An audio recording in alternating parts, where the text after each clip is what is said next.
this morning. If you take a look inside of their feed troughs, you're gonna see a lot of corn in there. And so the big problem that I've been having with corn is that when I feed a lot of corn, the animals poop out a lot of it. I mean, it's like when I feed a lot of corn, they poop out a lot of corn. And from the information that I've collected so far, the corn, it's safer to feed corn than it is distiller grains. And so from my understanding, I want to figure corn out. I don't just want to sit here and go, corn doesn't work for me. So I figured, okay, so what I figured that I would do this morning is that I'm going to rehydrate the corn. And I was like, maybe if I rehydrate the corn, it will be easier for the animals to chew, and they'll chew it up better. And if they chew it up better, maybe they'll digest it better. And so I'm going to rehydrate their corn. I'm going to rehydrate it. I just soak the corn in water for about 15 minutes. And then I'm going to give it to them. And so the big idea right now is that from my understanding, and the big reason why, from my understanding, why it is so much safer to feed corn than it is dry distiller grains, is because dry distiller grains has significantly more sulfur and significantly more phosphorus. That's from the information that I've collected. And so I've been reading about distiller grains and I've been reading about corn. And realistically, I don't want to be feeding these animals distiller grains as a gainer. I don't want to be giving them distiller grains in an attempt to put more weight on them. Because the distiller grains, if I go over 25% of their diet, I actually start running into the danger zone with sulfur and potentially phosphorus as well.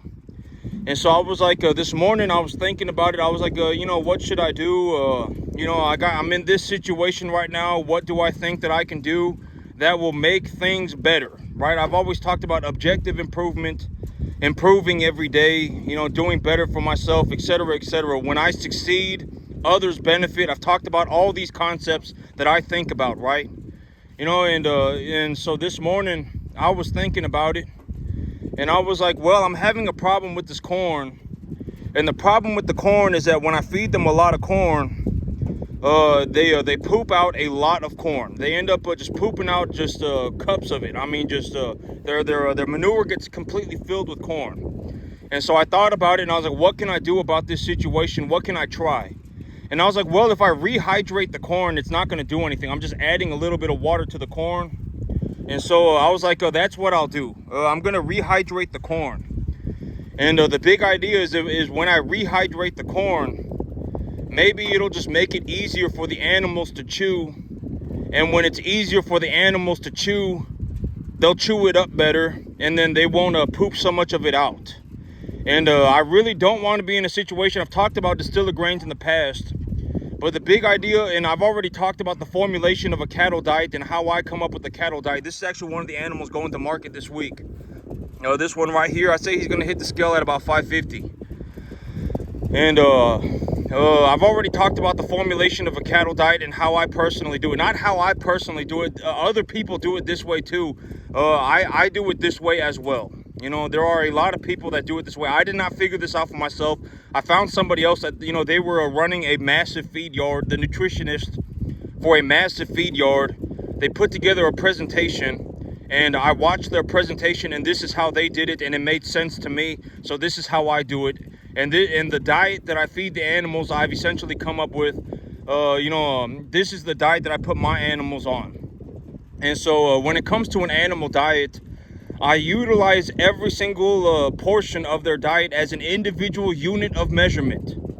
I do not feed them a 12 to 14%, 65, 70% energy diet. Well, I mean, the energy I do, but I keep a rough idea. The 12 to 14% protein, 65, 70% energy is a rough idea. I'm not like sitting there going, I weighed out my corn and I weighed out my corn and I weighed out my distiller grains and I got them both tested, and my corn came in at 78.4% energy. I'm not sitting there doing that stuff, right? I just get a rough idea. There was 150,000 samples of corn taken across the country, And across those 150,000 samples, the average energy concentration of whole kernel corn was 78% or something like that, right? And when 150,000 samples of distiller grains across the entire country was taken, the the distiller grains that I bought, actually got a feed test done on it because the mill that I purchased my distiller grains from offers feed testing, and so it was like I think it was like 28% protein or something, and so from my understanding, distiller grains, almost all distiller grains, if you utilize a 1% sulfur as or was it 1% sulfur? I forget, but I do remember that if it's a 1/4% of their diet, or excuse me, a 25% of their diet or less, that's the golden number for distiller grains. If anybody across the entire country, it does not matter if it's you or if it does not matter if it's me, you could be in South Dakota, you could be in Nebraska, you could be in Iowa, it does not matter. From my understanding, distiller grains across the entire country, the golden number for distiller grains is 25% of the animal's entire diet. If you're under 25% of the animal's diet, and if you really, but there are other types of distiller grains. There's distiller grains with solubles. There's wet distiller grains. There's damaged distiller grains. There are all sorts of distiller grains. And so, this is what I mean by I cannot give you the answer. You will have to sit there and think about the answer yourself. You will. At a certain point, you will have to learn to think for yourself. If you look at me like I'm some savior, like I'm your Messiah and I'm going to save you in the cattle business, it's not going to happen. There's nothing that I could do to possibly save anybody. I can almost guarantee it. If you're poor, there's a reason you're poor. And you're probably going to be poor forever for that same exact reason. Probably. I would almost guarantee it. I would legitimately bet you 50-1. And I'm not saying that to kick you while you're down. I'm saying that to make people aware of their situation. When you become aware of your situation, maybe you will sit there and you will do something about it. I can almost guarantee. It's like half of the country makes like $41,000 a year, 50%. The average middle class home is 3 earners. The husband works, the mother works, and 1 child works, and the average income for that family is between $80,000 and $100,000 for a 3-earner family. That's essentially half of that's almost everybody in the entire country. 90% of people make less than $90,000 a year. And when you take a look at what I'm doing, this cattle farm, I essentially make money in the top 99.993% of the entire country on everything. I make money in the 1 in a 750,000 person range. That's how much money I make on this cattle farm. And if you want to think about my money in a different way, in the next about 4 months, even when I just run my business as is, and I just continue in a straight line, I will have about $30,000 cash left over after I've paid for everything, bought everything, ran my business whole 9 yards. I will have about $30,000 cash left over. And here's the thing about money. It's called compound interest. And Albert Einstein actually said that compound interest is the 9th wonder of the world. Take my situation. Like when you take a look at me and if you've been watching me for any significant amount of time, you know that this is essentially all I got. This is essentially me. I run cattle. I farm. That's essentially me in Central Texas. That's what I do. That's just me. That's what I do. Right? I'm legitimately, I may actually be the most successful farmer on the entire planet for the year. I might be. I might legitimately be the most financially successful farmer on the entire planet.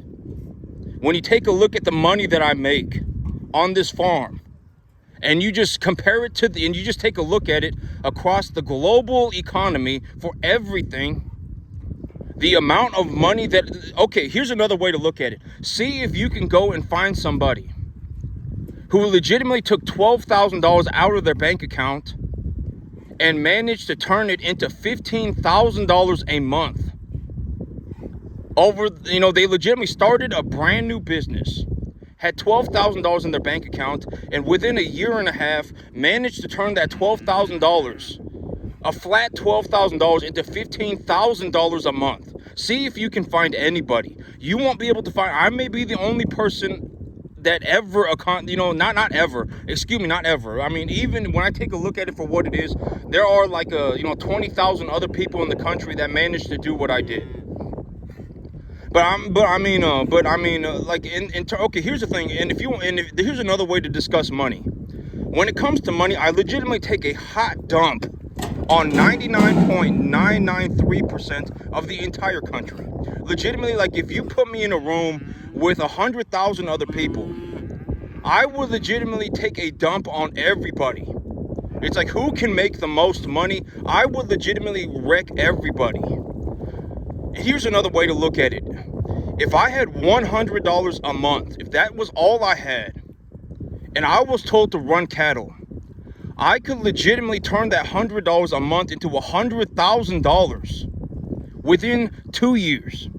If it took me a long time, it would be 3 years. Legitimately, that is what I mean by when it comes to money, I take a hot dump on everybody. I can almost guarantee it. Numbers are just numbers.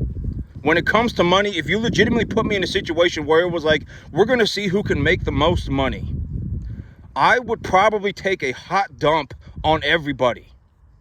So that is my perspective. Legitimately, if I had $100 a month, I could legitimately turn that $100 a month into about $100,000 in 2 years. In 3 years if I was slow.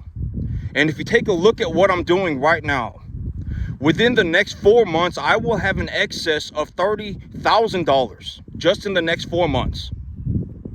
$30,000 cash in just the next 4 months, running cattle on a 10.5 acre field. It might even be more. It might be a little bit more than 30 grand. And Albert Einstein was the one that said compound interest is the ninth wonder of the world. If I'm given 30 grand, I will reinvest that 30 grand on top of the money that I can, let's say I go to the bank and I say, hey, banker, give me a loan. And they give me a loan for, let's say last year they gave me a loan for 18 grand. And this year they gave me a loan for 28. And next year, let's say they give me a loan for 40. So I take that $40,000 loan. I take my 30 grand and I invest the 70 grand. All of this right here. Okay, but I also got to consider that right now, I also paid $10,000 for an option contract, and I'm about $65,000 in debt. So all of this cost me about 55 grand.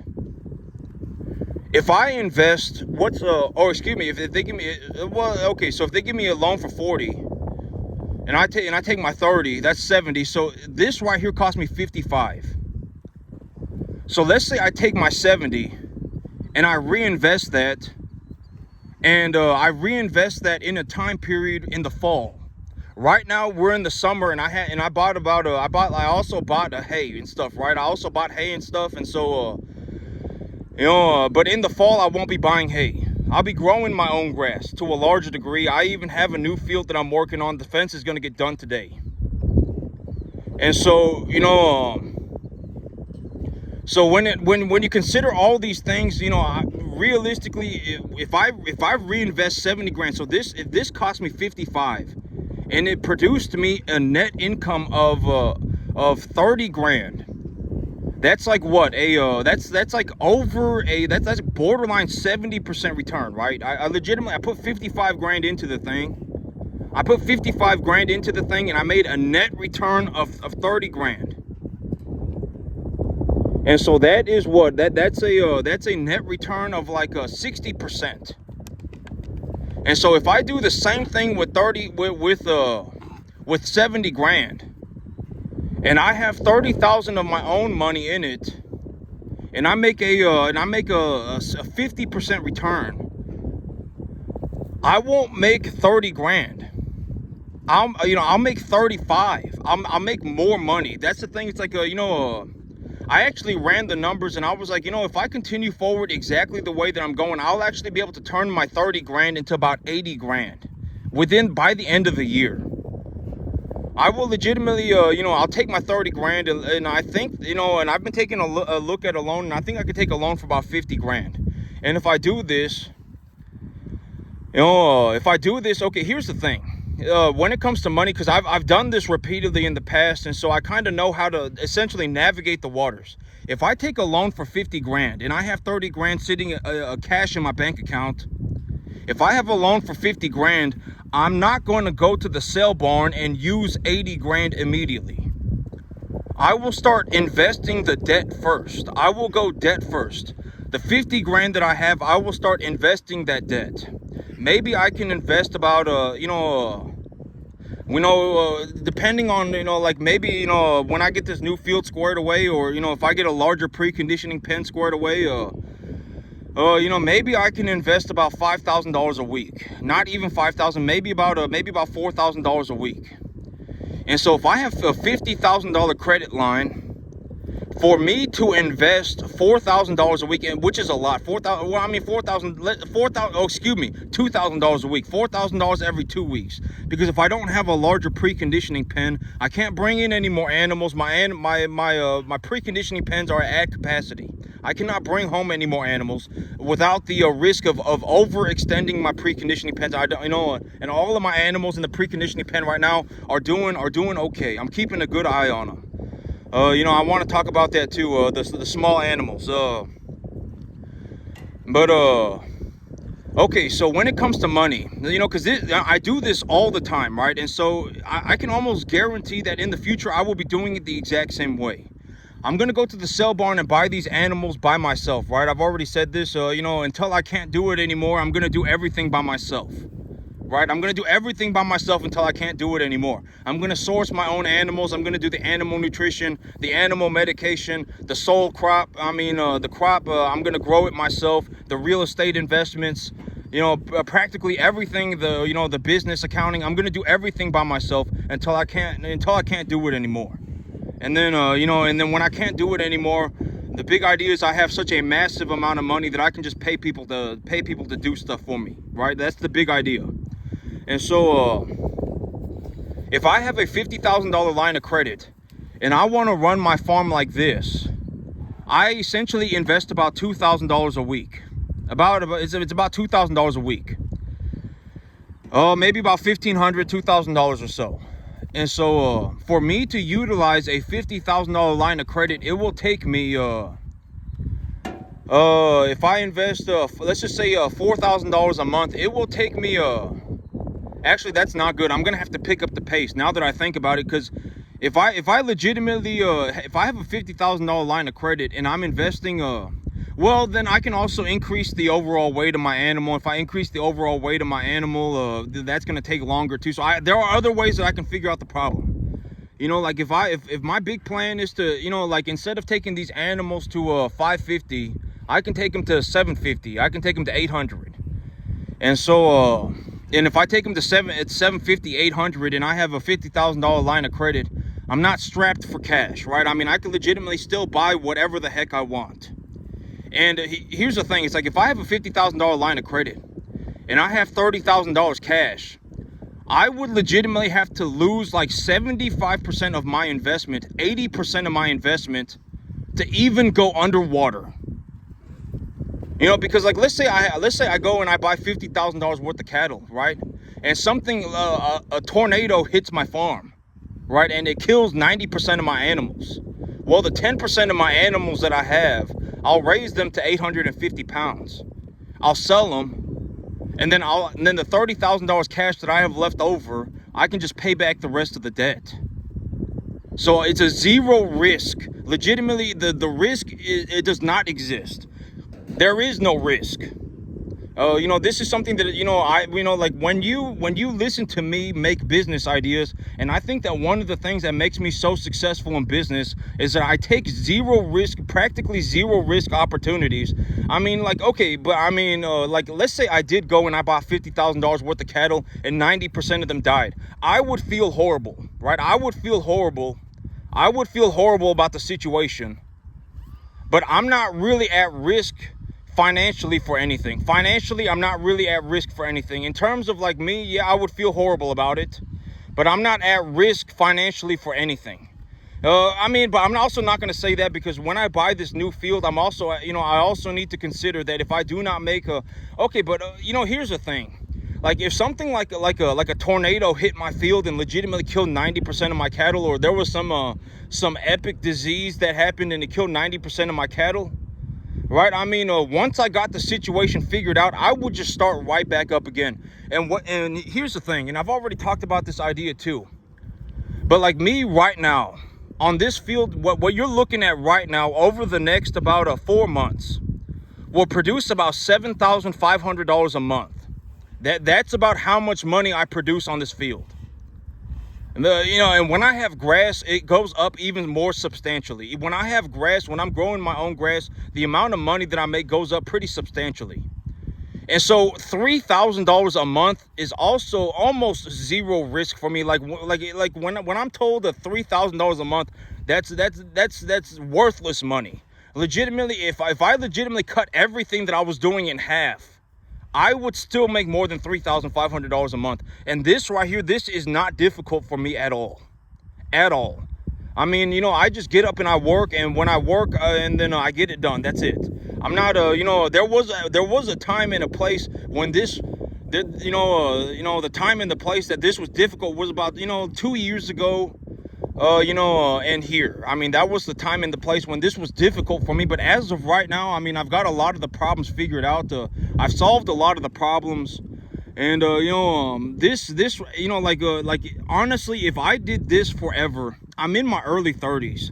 And if I did this forever, I would actually be upset with myself. I would be like, why? Why did I just, forget the money? Like, me right now, I would say, whatever, right? I mean, whatever, the $15,000, $20,000 a month, whatever, right? It's like if I legitimately sat here, and let's just say I continued forward with my plans, and like these animals, once I get some of my debt squared away, once I get about a third of my debt squared away, I'm going to start bringing in more cattle. I'll start bringing in more cattle. But bringing in more cattle right now, it's also kind of a complicated situation because my preconditioning pens are already at capacity, and I don't want to overload my preconditioning pens.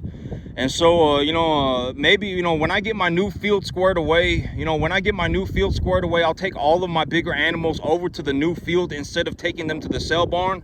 I'll take them over to the new field and I'll have them eat grass until they're about 850. And the big idea about money, I've already talked about the big idea about money, but the only time that I ever liquidate my animals, the only time that I ever consider liquidating my assets are, number one, if I need the cash, and number two, if I cannot increase the value, if I cannot profitably increase the value of the asset anymore.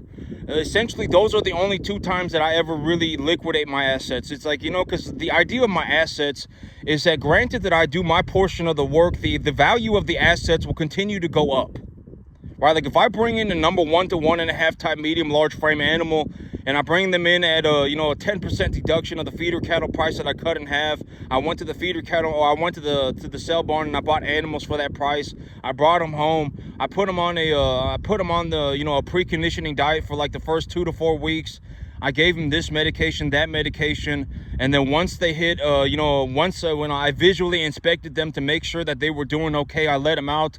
And when I let them out, I put them on a roughly 12 to, I'm not saying that I feed them a 12 to 4, I'm just saying these are rough numbers, right? I've already said that when it comes to the animal nutrition, I feed them each value of their, I feed them their protein, their energy, their whatever, right? As an individual unit of measurement. So I feed them like if I give them 40 pounds of distiller grains, or if I give them 100 pounds of distiller grains a day, which I don't, that's a lot, but I'm just going to use 100 because the numbers are easy. If I feed them 100 pounds of distiller grains a day, and the distiller grains are 28% protein, then I fed them 28 units of protein via a distiller grains. That's how I do it, right? I don't feed them I'm just saying 12 to 14% protein, 65-70% energy as a rough estimate for the numbers. Like a rough estimate. It gives you an idea of where to get started. And I've already said that when you get started, the big idea is to keep an eye on their manure. If you check their manure, you will be able to see what's going through your animal all the time. You can legitimately get an instantaneous gauge for what is going through the animal at the very moment. It does not matter. And this is actually and I'll talk about the small animals real quick. But the small animals, okay, so when you have an animal, I've talked about this before too, but when you have an animal that's small, cattle have multiple stomachs, and their abomasum is the stomach that is responsible for digesting milk. And the way that the abomasum digests milk is that when the calf suckles, I've talked about this, right? I mean, and you're gonna have to know this information. If you don't know this information, all your animals are gonna die. I would bet you money. And this is also why I say do not get into. I might be the only person that you ever see legitimately, and it's like, I'm bringing home 200-pound calves all the time, 175-pound calves all the time. Most people won't touch these calves with a 50-foot pole. Most people won't. And, and I'm giving you very good information. And I'm telling you, if you don't know how to do these things, you're going to have animals die. You're going to have animals die. I can almost guarantee it. So, if you really want to get into the stalker calf business, like you legitimately want to do what I do, and you want to bring home 175-pound calves, you're going to have to pay attention. If you don't, you're not going to make it. You're legitimately going to lose everything. You're going to throw a pissy fit, and then you're going to quit. I can almost guarantee it. Bet me money. When an animal is small, when they're about 175, okay, all cattle have multiple stomachs, and one of the stomachs is an abomasum, and the other stomach is a rumen. And when the animal is small, and this is also a couple of days ago, I was taking a look at the small calves, and I actually said, when I was looking at those small calves, that if you take a look at this calf and you take a look at that calf, this calf has a massively larger stomach. The calf, this calf has been here for 3 weeks, and they have a massively larger stomach. And think about it this way. If you have a calf that is drinking milk, and they only need to drink about 2 quarts of milk a day, that's all that, they really only need to drink about 2 quarts, about 4 quarts, about a gallon of milk a day. If they drink 1 gallon of milk, I think it's something like that. Read the bottle instructions. I'm not entirely sure. Read the instructions on your milk formula. But when you feed, you feed them I feed them 2 bottles a day, 2 milk bottles a day. Essentially, if I have to feed them straight milk, that's what I give them. And imagine that when a calf suckles, on the bottle, it will send an impulse down from their brain into their esophagus that will close a flap in their esophagus that funnels the things that they are ingesting into their abomasum. And when it goes into their abomasum, there is an enzyme in the abomasum that curdles the milk. It slows the digestion of the milk. And so the animal is able to digest the milk via it going through its abomasum. But when an animal eats solid food, they do not suckle. And when they do not suckle, the esophagus stays open. And when the esophagus stays open and when they swallow food, at that point, the food goes into their rumen. And the rumen of a bovine can hold a large amount of food. I've talked about this too, right? If you have an animal that is eating properly, you should actually be able to see their gut swell. Like, you will actually be able to see their stomach swell up with food. You will actually be able to see it. And so when you have a small little calf, and they're sucked in, they're sucked in because they're drinking milk almost all the time. And if their rumen shuts down, the calf is going to die. So when I bring in these animals, and you're going to have to kind of learn how to do this for yourself. But the idea of checking manure is that, like me, when I check manure, when I go walking through the little animal's pen, when I go looking through their little pen, I take a look at the floor for what kind of manure is on the ground. If you ever, like me personally, if I ever walked through the preconditioning pen and I ever saw a turd about that big and it was rock hard and that there was just one single turd that big, I would be very concerned that there is an animal in that preconditioning pen right now that is not eating properly. And also another thing, because if you have an animal that needs milk, but they're not getting milk, and they're also not eating food. They will produce about one turd about that big. That's all they will poop. And that poop will be rock hard. It will be like they're pooped out like a little rock. It'll be almost be like a goat turd. And so if like me, when I go walking around the preconditioning pen, I keep an eye out for that. You're probably going to see a little bit of diarrhea here and there. I mean, when they first start eating solid food, they're going to have a little bit of diarrhea. And that's also why it is so important to put these animals on a high quality preconditioner pellet. If you feed them hay, they're not going to be able to digest the hay. Don't feed them hay. Don't feed them distiller grains. They're going to have they're going to have a massive level of acidosis. Don't even feed them straight corn. If they're 175 pounds, I would highly suggest that you give them a preconditioner pellet. I use Purina Precon, and it's worked out for me. And then also another thing that I check for when I go and look at the animals is to see if I can visually see that their eyes have sunken into their head. If their eyes are starting to sink into their head, then they are having difficulty accumulating the correct number or the correct amount of fluid. Why are they having such a difficult time getting the right amount of fluid? Because they're not drinking milk. They need to be drinking milk. That's why, right? And so like if you have a small calf that is dehydrated, if their eyes start sinking into their head, that means they're dehydrating very quickly. And if you have a small calf that is dehydrating very quickly, chances are they are dehydrating because they need to drink milk. Chances are probably that they need to drink milk. And the first about 3 days that I bring in an animal, if I'm unsure, I give them a half a bottle in the morning and half a bottle in the evening. I also don't give them a full bottle, because if they went from drinking milk out of a mama cow to drinking milk out of a bottle formula, they might not take the bottle formula very well. It might cause them to bloat severely. I've actually had one animal that bloated severely after drinking one bottle of milk. And so, I give them a half a bottle of milk in the morning. I give them a half a bottle of milk in the evening. I check them. I visually inspect them to see if they are actually swelling up. Like, are they actually ingesting food via their rumen?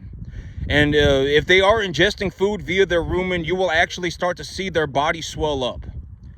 And if their body, and they will have to, and then once they start, visually, I can see the animal is actually putting on weight, and they are not dehydrating to death very quickly. Then I will slowly, like today, I didn't give them milk. I watched them poop. They actually produced a sizable amount of poop.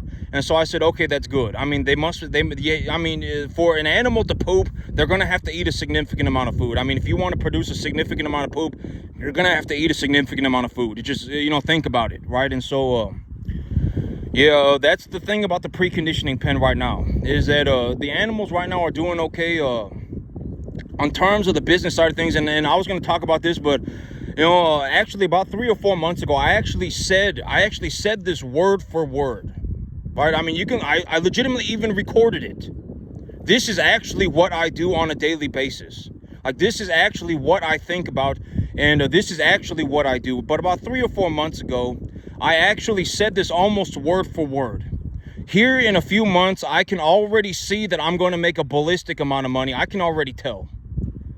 And by the time that I'm making the money, I will be behind the curve. I will be too far behind. I'll be stuck in a bad situation. And so, that is ultimately why about 2 months ago, I opened up an option contract on a new piece of property. I opened up an option contract on a new piece of property because by about December, I will have the money. And when I have the money, I want an opportunity to reinvest my earnings. I actually talked about this a few months ago, right? And it's been about 2 months, and look at the situation that I'm in. With the current state of my assets and with what I'm doing right now, here in about 4 months, I will have about $30,000 cash just left over. I legitimately bought everything that I want, ran my business, paid for my house, paid for everything, and I still have $30,000 cash left over. Right? And so this is what I'm talking about. And I opened up an option contract because if something did happen, like a tornado hit my field, right, then I can always leave the option contract. right? I always said that the option contract is to be executed by the buyer up until the date of the last day of the option contract, right? I said this. Right, the reason that I'm going via the option contract strategy is because the option contract gives me, the buyer, the opportunity to execute the contract however which way I want until a certain date. If I want to back out of the contract, I can back out of the contract. If I want to proceed with the contract, I can proceed with the contract. Right? I mean, that's why I chose the option contract. Right, and take a look at the situation. And now, as we're going forward, you can see it start to unfurl. And when it comes down to it, it's like, it just kind of, like if you take a look at it in terms of just, if you actually take a snapshot of the world, of the U.S. economy, I legitimately take a hot dump on 99.993% of the entire population of the country when it comes to money. I'm not saying that to, I'm just saying that it just kind of is what it is. I've talked about this, sometimes and I've talked about this, but it's like me, I kind of feel bad about it sometimes. It's like, and I talked about the guy that was on SEAL Team 6, right? And he was talking about being on DevGru, SEAL Team 6, and he was like, we didn't lose a single guy ever. We went on missions all the time, and sometimes, like, when we got put on a mission, we actually, like, me personally, the SEAL operator, the SEAL Team 6 DevGru operator, he personally felt kind of bad, because he's like, we're going after this guy, and this guy's completely screwed. There's nothing he can do. He's completely screwed. Right? I mean, legitimately going to get freaking wrecked. There's nothing that, and I feel kind of bad about. It's kind of the same thing with me. But I tell myself to not feel bad about it, because at the end of the day, when you have somebody who's poor, there's a reason they're poor.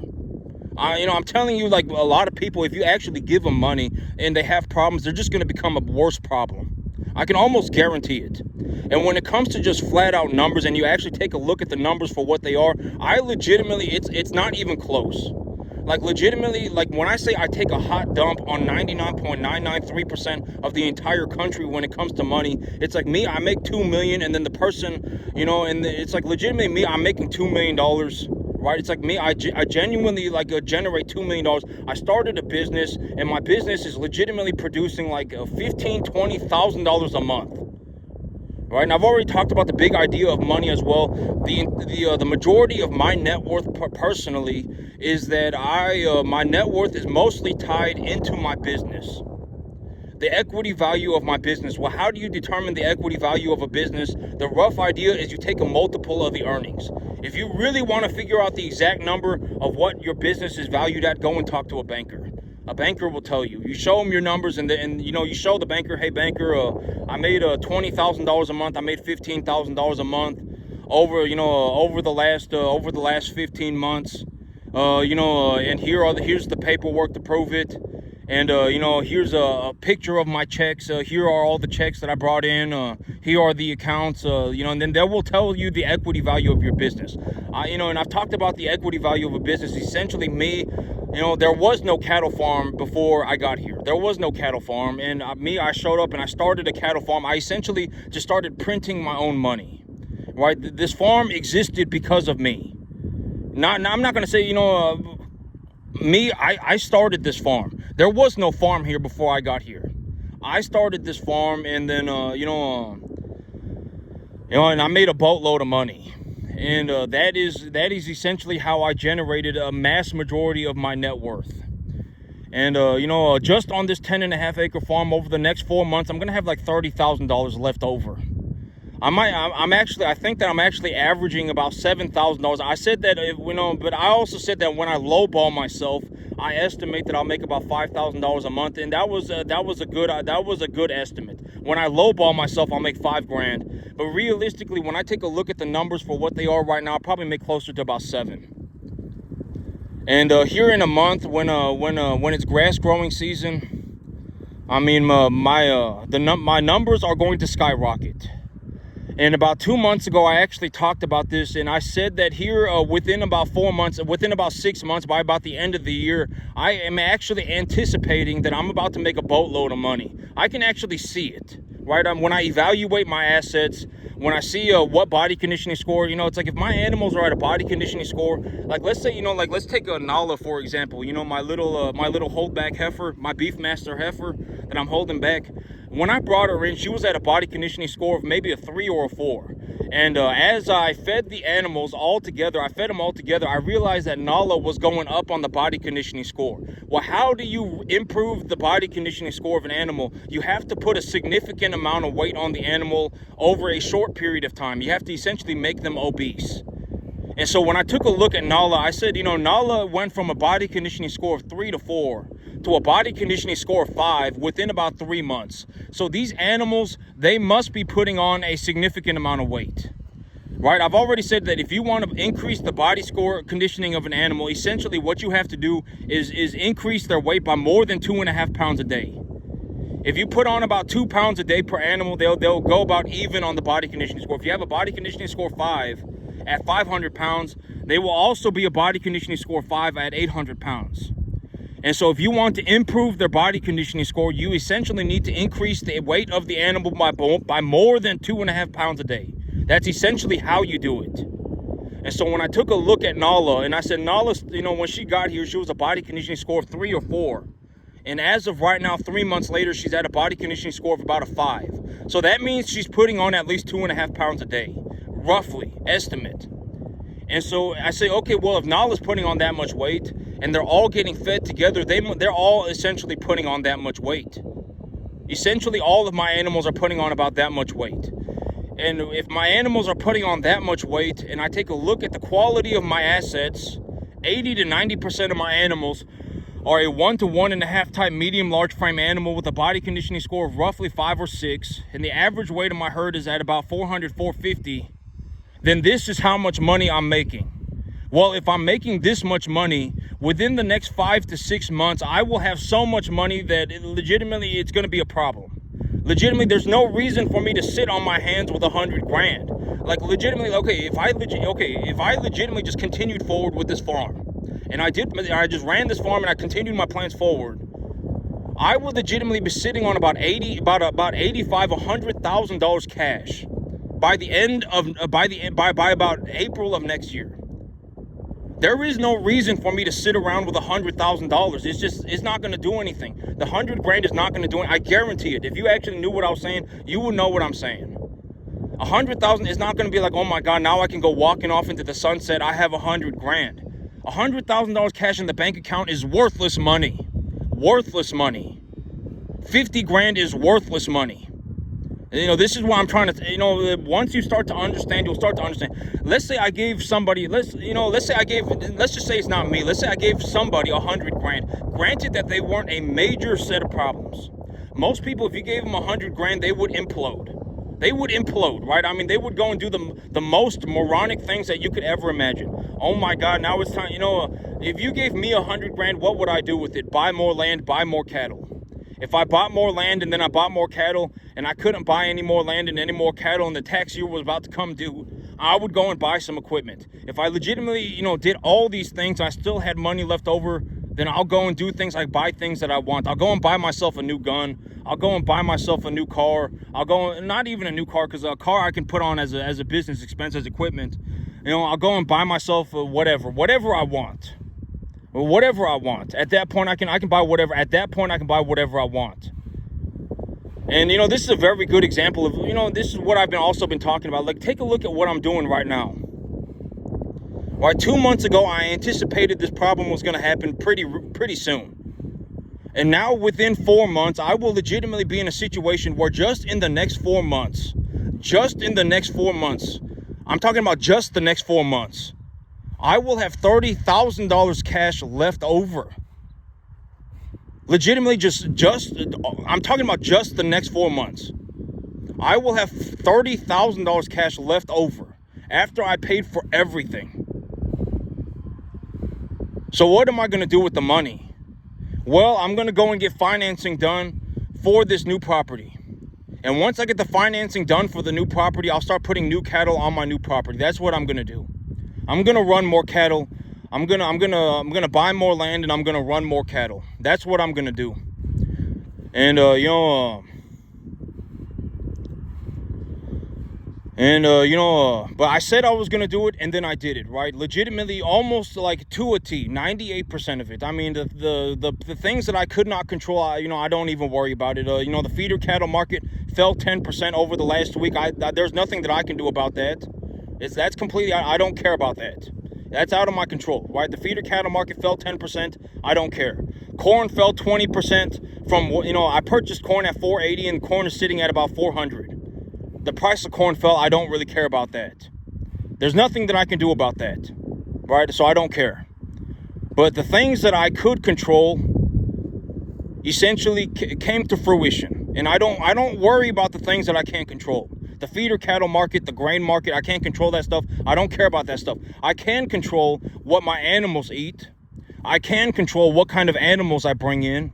I can control what weight do I take the animals to take them to market? What body conditioning score do I take them to take them to market, etc., etc. These are things that are largely able to be, like I am able to influence these things. What do my animals eat? What kind of animals do I bring in?